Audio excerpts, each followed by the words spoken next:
नमस्कार, अनसुनी आवाज में आपका स्वागत है। सड़कें जब सूनी हो जाती हैं तो संसद आवारा हो जाती है। जब जब संसद ने जनता की उपेक्षा की है तब तब जनता ने व्यापक आंदोलन खड़े करके संसद को यह चेताया है कि लोकतंत्र में जनता सबसे महत्वपूर्ण है। लगभग 8 महीने से किसान आंदोलन चल रहा है।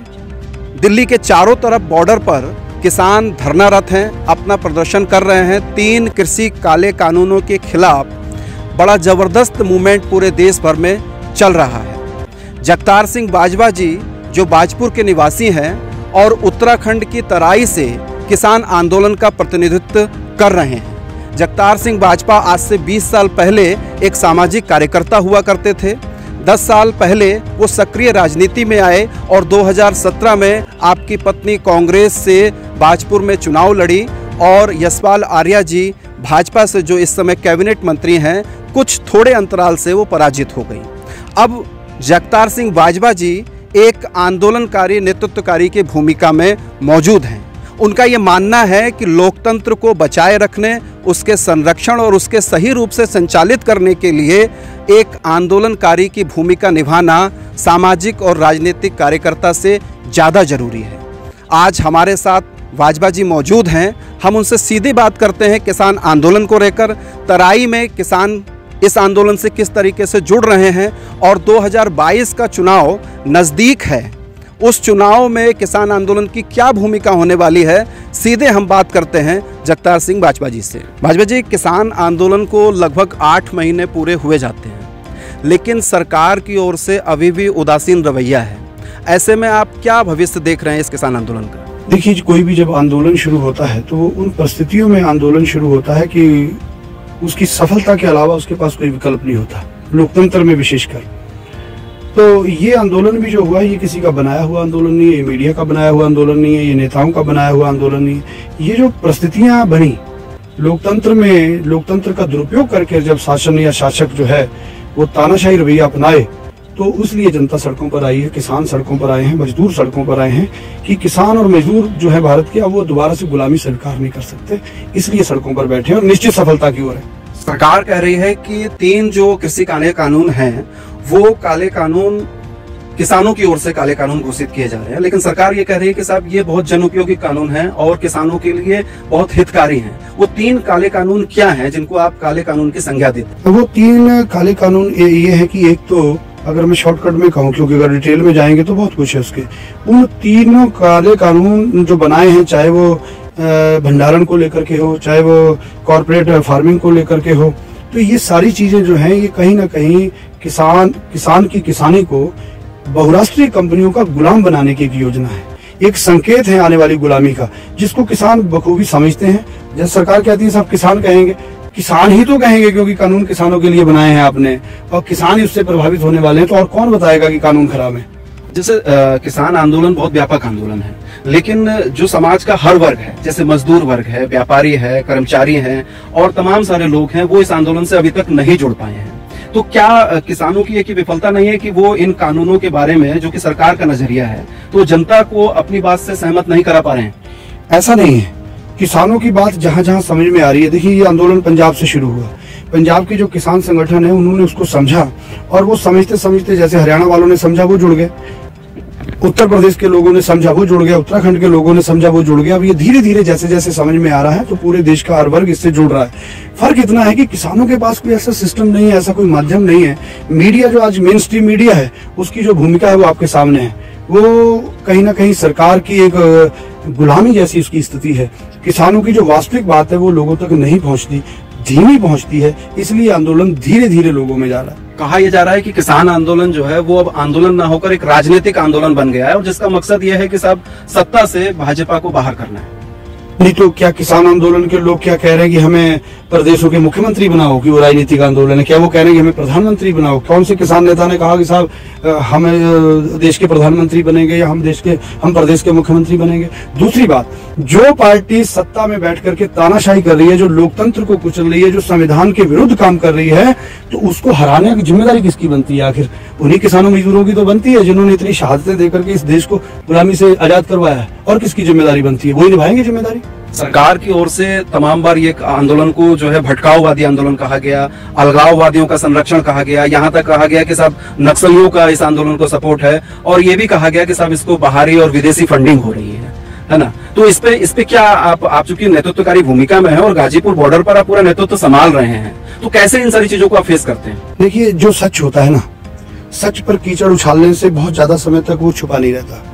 जब सच की रोशनी आती है तो धीरे धीरे, अभी तक हमारा जो अनुभव है, सरकार ने जो भी आरोप लगाए, जो भी षड्यंत्र रचे, उसमें एक बहुत बड़ा षड्यंत्र था जो 26 जनवरी को लाल किले वाली जो घटना थी, लेकिन 3 दिन के अंदर वो क्लियर हो गया कि वो सरकार का प्रोपेगेंडा था, वो सरकार का बनाया हुआ था। अगर ये सरकार कहती है कि साहब इसमें खालिस्तानी है, इसमें माओवादी है, इसका मतलब ये है कि ये भारत की सबसे निकम्मी सरकार है, जिसके रहते हुए यहाँ खालिस्तानी ऐसी मूवमेंट कर रहे हैं, इसके माओवादी ऐसी मूवमेंट कर रहे हैं। अगर ऐसे हैं तो इन्होंने अभी तक बंद क्यों नहीं किए? वो आप आज से 20 साल पहले एक सामाजिक कार्यकर्ता के रूप में थे, और मैं आपको देखता था कि आप पर्यावरण संरक्षण के लिए लोगों को जागरूक करते थे, और कई आपको प्रादेशिक और राष्ट्रीय पुरस्कार भी पर्यावरण के सुधार के लिए, संरक्षण के लिए आपको मिले हैं। आप सामाजिक कार्यकर्ता से राजनीतिक कार्यकर्ता के रूप में दिखे, और अब एक आंदोलनकारी के रूप में आप सामने हैं। तो आप क्या जानते हैं, क्या मानते हैं कि साहब एक व्यक्ति को जो समाज में काम कर रहा है उसको आंदोलनकारी होना ही चाहिए? देखिए, परिस्थितियां होती हैं। जब पर्यावरण की बात करें तो मैंने 1998 से पर्यावरण के संबंध में एक लेख पढ़ने के बाद पर्यावरण पे वर्क किया, कन्या भ्रूण हत्या पे काम किया। धीरे धीरे ये महसूस हुआ कि ये जितना भी सिस्टम है, हम एक पर्यावरण की बात करते हैं, लेकिन जो हमारा ये प्राकृतिक पर्यावरण है हम उसकी चिंता कर रहे हैं, लेकिन सामाजिक पर्यावरण की क्या स्थिति है, आर्थिक पर्यावरण की हमारे देश की क्या स्थिति है? एक आदमी बैठा, उसको भोजन नहीं मिल रहा, और एक आदमी बहुत बड़ी कंपनी है, उसको और दान मिल रहा है। कितना फर्क है? सामाजिक पर्यावरण की बात करें, राजनीतिक पर्यावरण की क्या स्थिति है? जो जितना बड़ा गुंडा बदमाश है वो हमारा देश का नीति निर्माता बन रहा है। तो ऐसी परिस्थिति में लगता है कि फिर जनता को, आम लोगों को आंदोलन की राह पकड़ करके इस लोकतंत्र में यही एक रास्ता है कि इन लोगों पर अंकुश लगाया जा सकता है। भारतीय लोकतंत्र में पिछले 73 साल से लोग चुनाव देख रहे हैं, चुनाववाद पार्टियों को देख रहे हैं, लेकिन ये जो राजनीतिक दल हैं वो आज तक लोगों को सामाजिक राजनीतिक चेतना से लैस नहीं कर पाए हैं।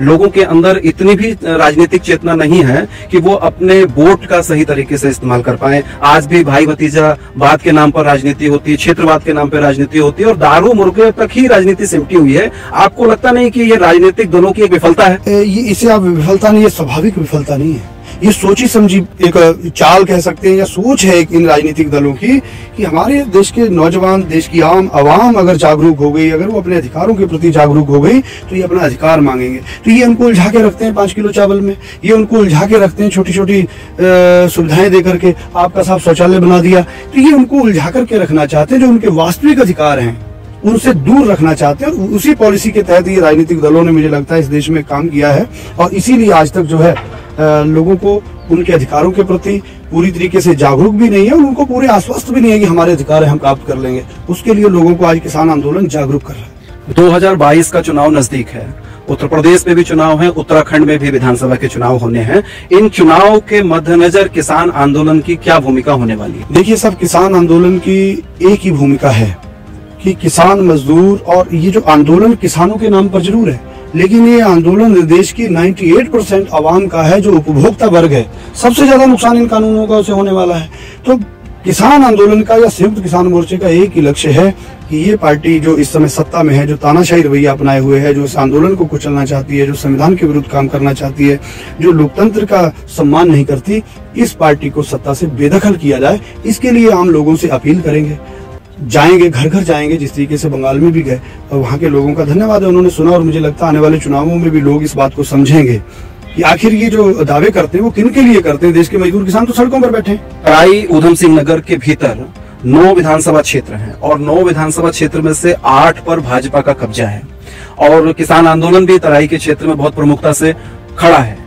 ऐसे में आपको क्या लगता है कि जो चुनाव है वो बीजेपी के लिए कितना निगेटिव होने वाला है 2022 का? तो ये आप देख ही रहे हैं। इसमें मैं तो कुछ ज्यादा कोई ऐसा ज्योतिषी नहीं हूँ कि मैं भविष्य बता सकूं, लेकिन परिस्थितियों से आप आकलन कर सकते हैं कि इस आंदोलन की वजह से 3-3 तो मुख्यमंत्री बदलने पड़ गए, और आज भी जो ऐसा मुख्यमंत्री बनाया है, हम सम्मानित है, हमारे लिए मुख्यमंत्री है प्रदेश के, लेकिन अगर वो इतने ही काबिल थे, वो मंत्रिमंडल में आने लायक तो थे नहीं।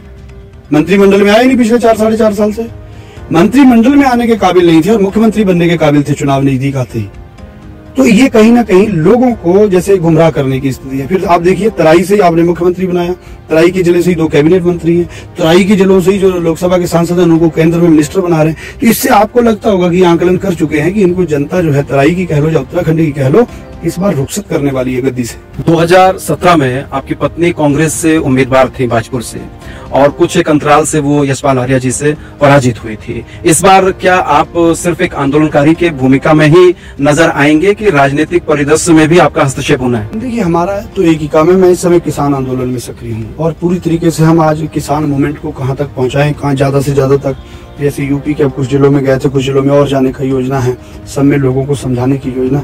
यहाँ तक राजनीतिक मामला है तो वो हमारे परिवार का है, वो उनकी सोच है। अगर वो चाहेंगी तो चुनाव लड़ेगी, नहीं चाहेंगी तो नहीं लड़ेंगी, ये वो जाने। हमारा जो, मैं एक सामाजिक तौर पे आज किसान आंदोलन में हूँ तो मेरी प्राथमिकता है कि किसान आंदोलन मजबूत हो, क्योंकि ये आंदोलन ऐसा आंदोलन है, अगर ये विफल होता है कहीं ना कहीं तो पूरे देश की आवाम का, आने वाली पीढ़ियों का नुकसान है।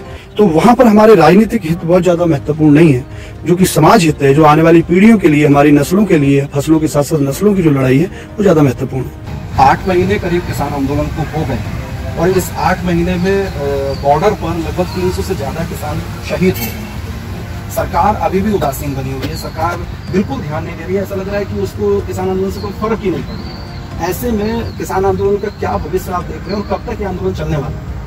एक तो मैं आपका थोड़ा करेक्शन कर दूं, अभी तक के आंदोलन में लगभग 600 किसान जो है शहादत पा चुका है इस किसान आंदोलन में तरह तरह से, और उनकी शहादत बेकार ना जाए इसके लिए पूरे देश के जो किसान हैं वो लगे हैं, मजदूर लगे हैं।